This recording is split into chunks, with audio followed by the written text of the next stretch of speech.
So, today we are going to talk a little bit about insta360 ONERS. This is a camera that has a module for both a normal action camera with a 4K lens and a 360-degree lens. When I bought it about 1 year ago, I also bought with it the underwater case.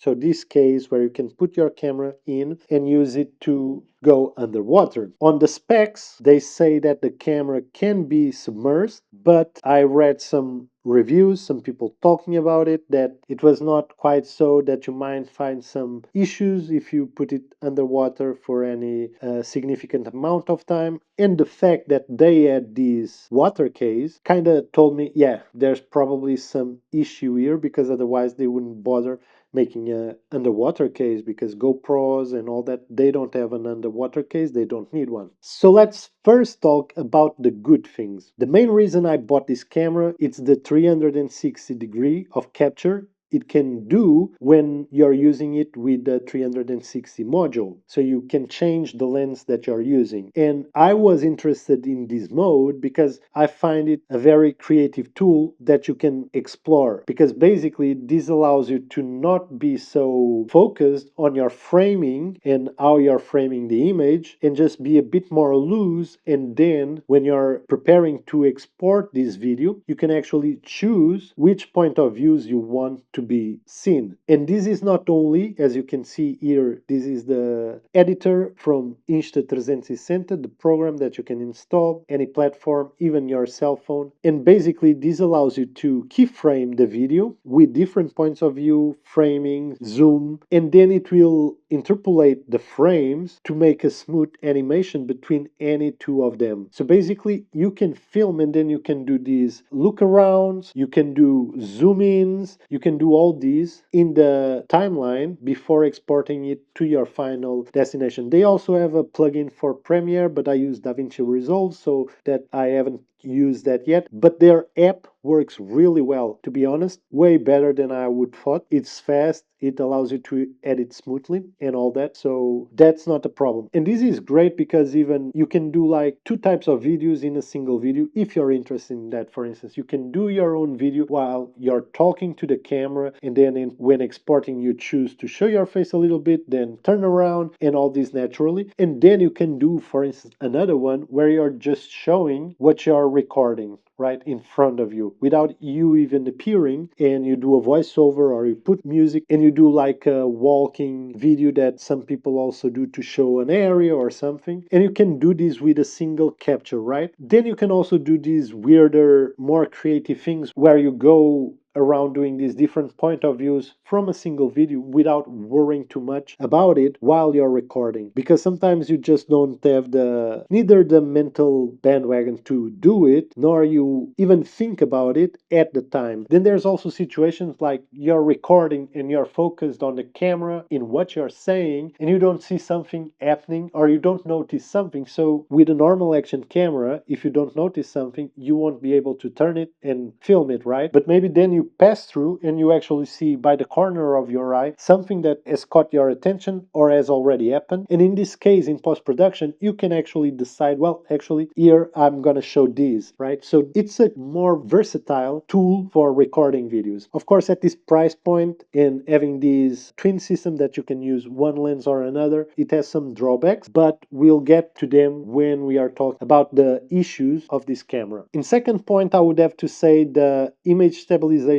it's pretty good, either when you are recording in 4K like I am right now, but even more when you're recording 360, because then you have all the image of everything around you in all axes to use as a stabilizing reference, right? So you can stabilize any footage when you're recording in 360. So that's great too. The third one, it's not like something truly amazing, but it's a cool feature, let's say. When you're using the selfie stick in 360, it actually disappears from view. If you are recording and you put the point of view pointing towards you, like top to bottom, where your end would be seen, you won't see a selfie stick in the middle of the image. It just disappears. This is purely optical because of the angle of capture and the way the stick is designed. Of course, it still appears like in a shadow, like you're casting the shadow, the stick is there, obviously, and you still see your hand like this closed, like it's holding something in the video. As you can see on these examples, it's not perfect by any means, but it's still less intrusive visually than having like a black blob going through the image, right? So that's nice. Fourth, I would say the sound capture, when you can use like Bluetooth microphones, even AirPod, but anything that uses the same protocol can be used with this camera, so you don't need wires. Then it has a small adapter that you can plug in and connect any mini jack to the camera and record that as the track. So those things are also useful in some cases. Plus, the audio quality, when you're not in a very windy situation, works just fine as well. It has 3 microphones, so it has a noise reduction module that you can use, and it produces clear enough audio if you're not in like difficult conditions audio wise. Now let's talk about the bad things. So the first is the image quality. Not when you're recording like this in 4K, but when you're recording in 360. Because when you're recording in 360, it has a total resolution of 5.7K. Obviously, when you're choosing your final framing composition, you're gonna zoom into a much smaller area of this. So you can see some deterioration of quality, especially the lower the light levels, the higher is the noise, lack of definition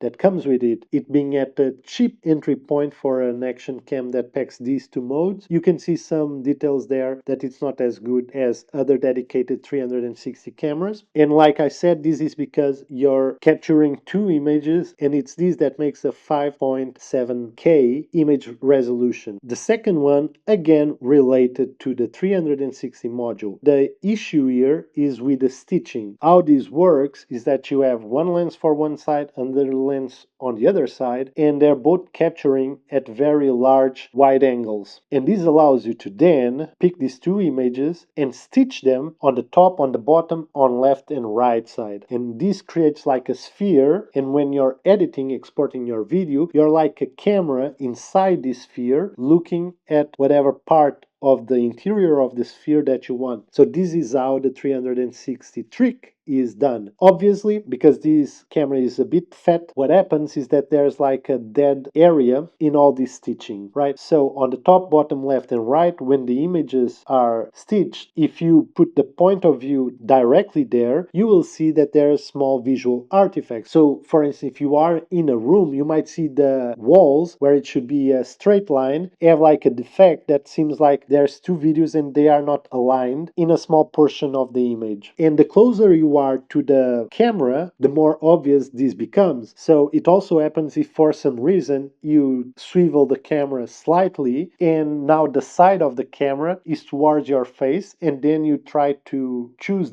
your face as the POV, you try to frame it, and because it's on the side of the camera and so close to the camera, you'll see like your cap disappearing off of it, your fingers, your face, anything that's really close to the camera on one of these axes. If you frame it, it's gonna look weird. So the trick is obviously to try to keep it always as parallel as you can. This way you don't have problems, right? In the third place, we have the waterproof case. So as I said, I bought this. This is made of some kind of plastic lead, and it's very easy to scratch it. It's very easy to get it dirty, and basically that will be noticeable like on this video on the final output. There's nothing you can do about it. You many times don't notice. Sometimes you put your fingers or something inside and on the outside, and there's nothing you can do about it other than being extra vigilant and always cleaning it up. Then it's also a bit clunky, right, this system, while with a GoPro or something you just have to hit record and it's done. This you have to take it off, put it on. Annoying. And in the fourth place we have the construction quality. So on the 4K lens, I never seen this happen, but on my 360 module, what happened is that it started getting condensation inside the lens. The first time this happened was in Costa Rica, so I thought it was from the humidity and the camera